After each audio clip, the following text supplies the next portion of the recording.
चलिए ठीक, same question 2019 में मैं बताया था, रिपीट हुआ था। करना क्या है आपको, ध्यान से देखिए। सबसे पहले आप जो भी सवाल है नोट करेंगे। पढ़ाई के समय बातचीत ना करें, आपके लिए अच्छा होगा, आप सुरक्षित होंगे। ठीक, आपको x की जगह क्या पुट करना है, x की जगह आपको क्या पुट करना है 3, x की जगह आपको 3 रखना है, यानी 2 और यहां आ गया 3 का square plus 3 plus k is equal to 0।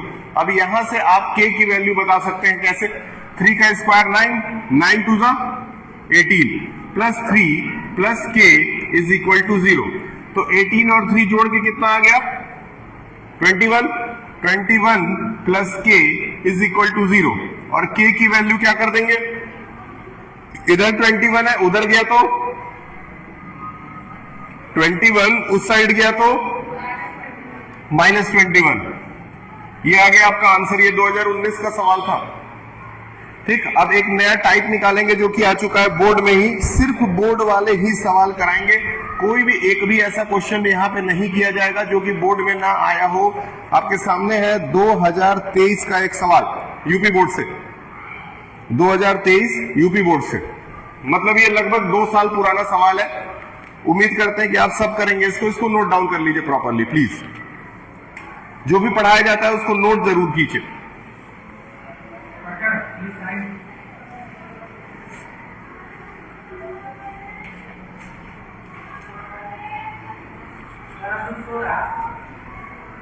हाँ, ये तो हमको पिछले साल से ही पता है कि अनु सो रहा है।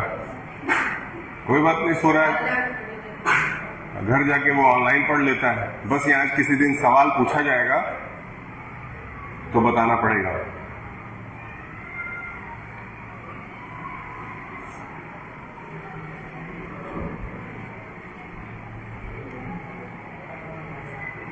और जब क्लास खत्म होगा तो जितना पढ़ाया गया है वो कॉपी में होना चाहिए, बाकी तुम सो सकते हो।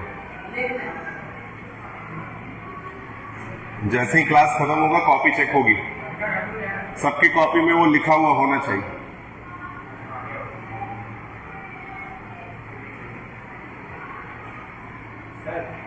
हाँ, आप उधर शिफ्ट हो जाइए, इस साइड में, इस वाले आगे इस डेस्क पे बैठ जाओ। क्या प्रॉब्लम है, थोड़ा मैनेज करो, बैठो बैठो, पढ़ने से मतलब है। ठीक, नेक्स्ट क्वेश्चन उतारते हैं। क्वेश्चन क्या कहता है, ध्यान से देखिए। If one root of the equation is 6, ये मिटाना पड़ेगा। 2023 का सवाल है। If one root of the equation, जहां बोल रहे हैं कि if one root of the equation, यानी कि बगल में इक्वेशन लिखा हुआ होना चाहिए। इक्वेशन है x square minus 4x plus k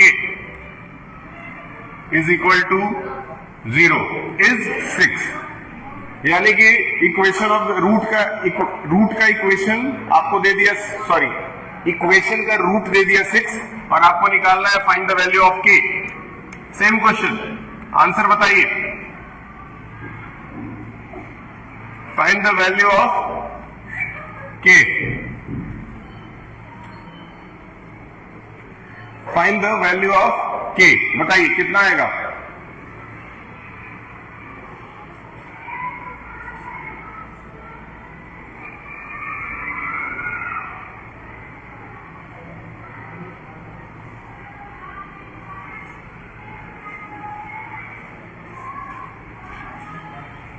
ठीक, इक्वेशन उतारे, X square minus 4x plus k is equal to 0।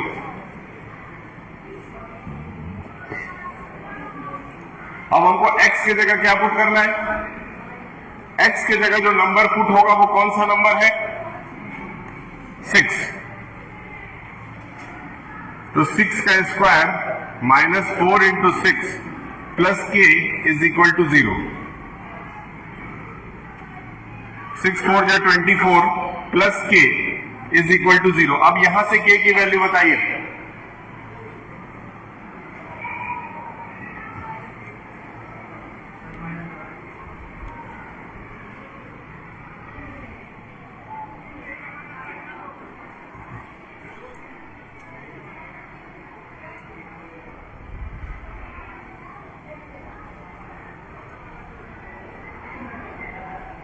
के की वैल्यू वहां से बताए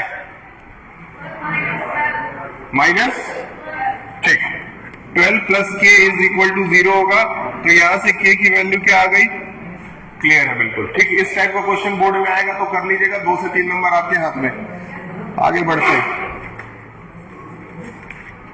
अब नेक्स्ट टाइप पे आते हैं जिसमें आपको वेरीफाई करना सीखना है।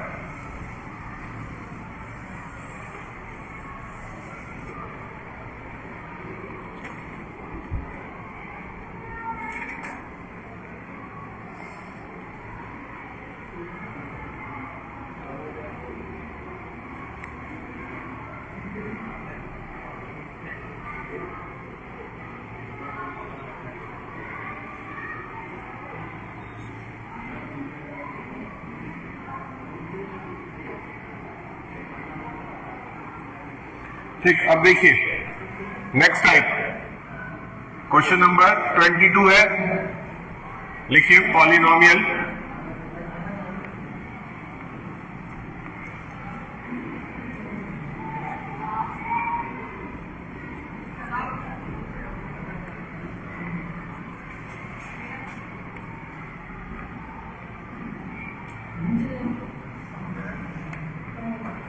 -4 and 6 इज, ठीक। आपको बताना है कि एक ऐसा पॉलिनोमियल बनाइए जिसके जीरोस -4 और 6 हो, ठीक। करना कैसे आपको समझाते हैं, क्वेश्चन नोट कर लीजिए।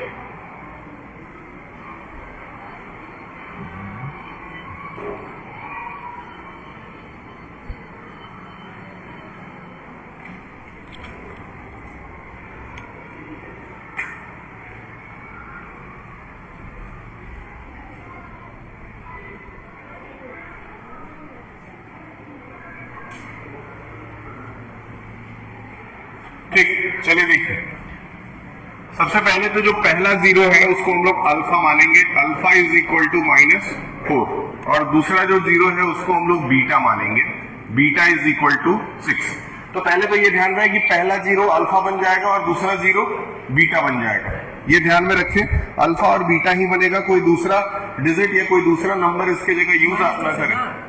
-6 है ना? नहीं, +6 है, -4 और 6, ठीक।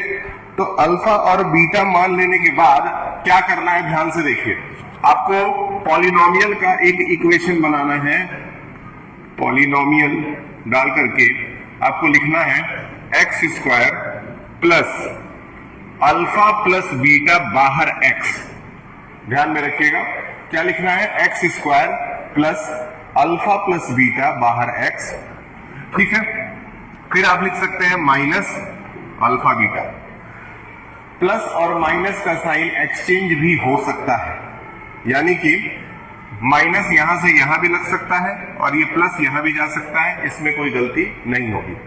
अब क्या है, अब अल्फा और बीटा की वैल्यू आपको दे दिए थे, ये दोनों वैल्यूज यहां से उठा करके यहां रखनी है, तो x² अपने जगह वैसे ही रहेगा, अल्फा प्लस बीटा में -4 प्लस 6 आ जाएगा, बाहर x आ जाएगा, माइनस अल्फा इंटू बीटा करेंगे तो 6 4 जा 24, क्योंकि यहां पहले से ही माइनस था इसलिए 6 और 4 मल्टीप्लाई होगा माइनस के साथ, तो +24 बन जाएगा, ठीक है। अब आ गया x², इन दोनों को सॉल्व किए तो 2x और +24, तो देखिए आपको 2 जीरोस दिया गया था, उसके हेल्प से आपने एक पूरा इक्वेशन ही बनाना सीखा। तो ये हो गया आपका नेक्स्ट टाइप क्वेश्चन। इसमें का कोई सवाल मैं खोज रहा हूं, अगर बोर्ड में आया हुआ हो तो आपके लिए अच्छा हो।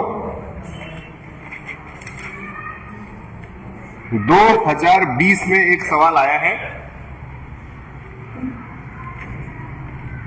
और 2019 में एक सवाल आया है।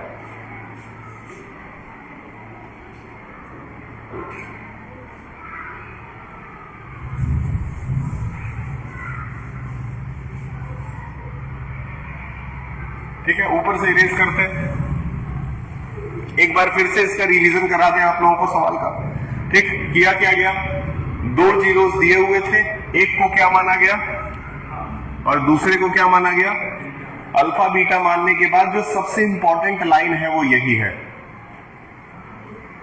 ये, ठीक। ये लाइन सबको याद होना चाहिए। ये एक इसका फॉर्मेट है या फिर आप कह सकते हैं ये इसका फॉर्मूला है। अच्छा, एक्स स्क्वायर की जगह एक्स स्क्वायर वैसे ही एज इट इज उतर जाएगा, इसमें कोई बदलाव नहीं किया जाएगा। अल्फा की जगह अल्फा की वैल्यू, बीटा की जगह बीटा की वैल्यू, और एक्स अपने जगह वैसे ही नॉर्मली उतर जाएगा। उसके बाद इस साइड आए तो अल्फा और बीटा को मल्टीप्लाई करके लिखना है।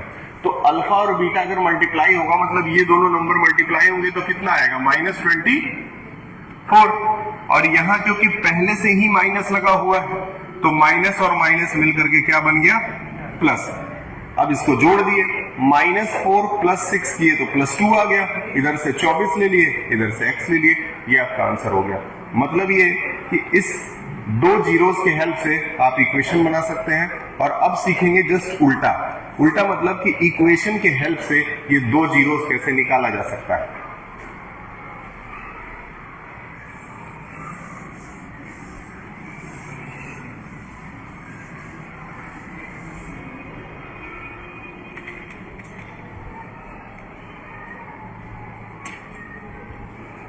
ठीक, क्वेश्चन है 2019 फाइंड द जीरोस। 2019 में इसने टोटल इस चैप्टर से 7 नंबर का सवाल पूछा था।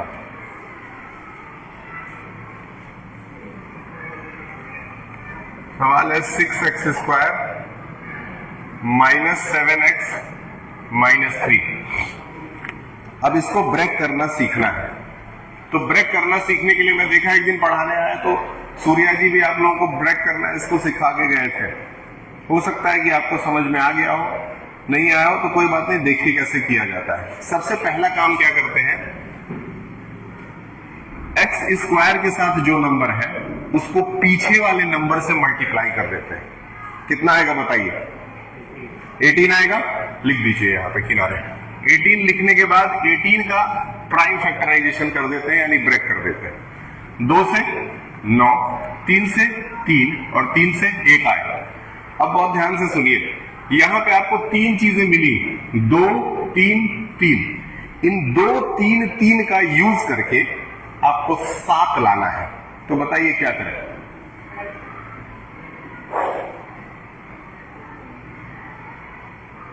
बताइए कैसे आएगा।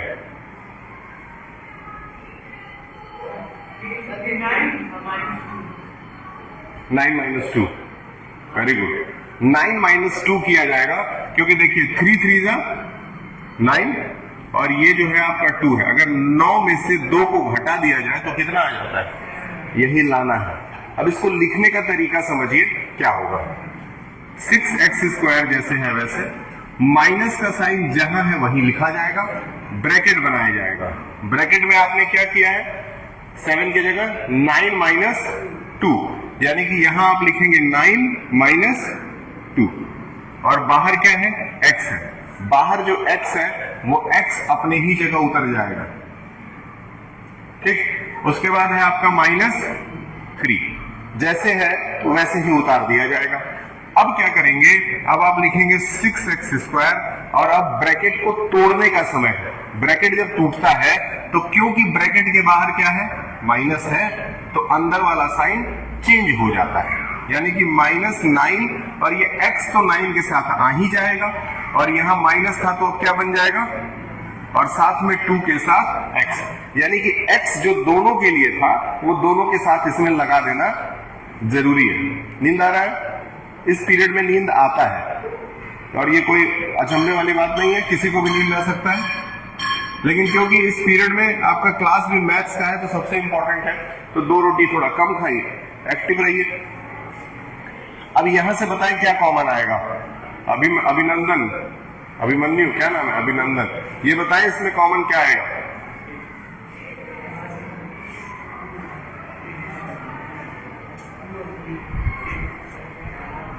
वेरी गुड, नोट कर लीजिए, जितना लिखवाया गया वो सब नोट करिए। नोट करेंगे यही फेयर कॉपी में डाल देंगे। ठीक है, वेरी गुड। तुम नहीं नोट कर रहे हो तुम? अच्छा, ये तो नोट कर रहा है। ठीक, बताइए इसमें से क्या कॉमन ले सकते हैं? देखिए इन दोनों के पास पहले तो x x है ही, इसीलिए x तो जरूर कॉमन आ जाएगा। अब एक स्टेप आगे चलते हैं, ये भी 3 के टेबल में आते हैं और ये भी 3 के टेबल में आते हैं, इसलिए 3 भी कॉमन आ सकता है। अब हम बना दिए ब्रैकेट। अब क्या किया जाता है, क्योंकि इसमें से x बाहर निकाला जा चुका है तो इसके पास क्या बच गया है, एक x बच गया है। फिर 6 में से 3 कॉमन ले लिया गया है, तो 6 को 3 से डिवाइड कर दिया जाएगा। कितना आएगा? 2 लिख दिया जाएगा। फिर माइनस। अभी इस वाले में देखा जाए तो इसमें से भी x तो पहले ही बाहर निकाला जा सकता है। यहां बचा है 9 को अगर 3 से डिवाइड कर दिया जाए तो क्या बच जाएगा? सही है। अब वही चीज बगल में आते हैं। अगर बगल में देखा जाए तो दोनों में से कुछ भी मिलता जुलता है ही नहीं, मतलब ये दोनों एक परिवार के है ही नहीं। जब दोनों एक परिवार के नहीं है तो उस कंडीशन में कुछ कॉमन नहीं है, तो क्या है? 1 ही कॉमन माना जाता है। और यहां पे आपका क्या आ जाएगा? 2x minus 3।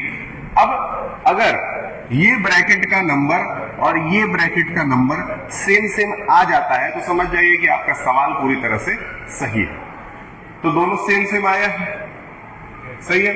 अगर दोनों सेम आ गया है तो इन दोनों को आप क्या करेंगे? बाहर निकाल देंगे। अगर बाहर निकाल दे तो 2x माइनस 3 बाहर आ गया। अब यहां क्या बच गया?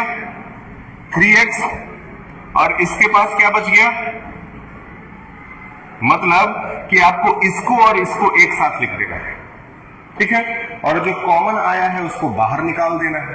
अब ये आपके 2 इक्वेशंस बचे। अब अभी भी ये सवाल खत्म नहीं हुआ है। अब क्या करेंगे? पहले वाले पार्ट को यहां नोट करेंगे। तो पहला वाला क्या पार्ट क्या है? 2x minus 3 is equal to क्या है? 0। अब करना क्या है? क्योंकि -3 उधर था तो उधर जाकर के क्या बन गया? +3। और x इज इक्वल टू क्या आ गया? 3/2 आ गया। एक स्टेप आगे चलते हैं, दूसरे वाले पे आते हैं। दूसरा वाला जो पार्ट था वो था हमारा 3x + 1, इसके भी आगे लगाएंगे 0। और 3x को अकेला करने के लिए 1 को भी उधर ट्रांसफर कर देंगे, तो इज इक्वल टू -1 हो जाएगा। और x इज इक्वल टू आ जाएगा -1/3। तो ये x इज इक्वल टू 3/2 हो गया और x इज इक्वल टू -1/3 हो गया। ये दोनों आपके जीरोस हैं। अब इसी में से पहले जीरो का नाम अल्फा रख दिया जाता है और दूसरे जीरो का नाम बीटा रख दिया जाता है। इसी को अल्फा और बीटा कहा जाता है। मेरे ख्याल से कुछ तो समझ में आया ही होगा, पहले से भी आप थोड़ा बहुत जानते होंगे।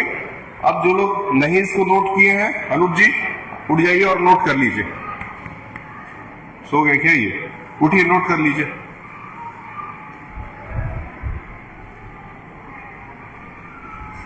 ठीक, एनसीईआरटी से पहला चैप्टर करके कॉपी चेक करा लीजिएगा परसों।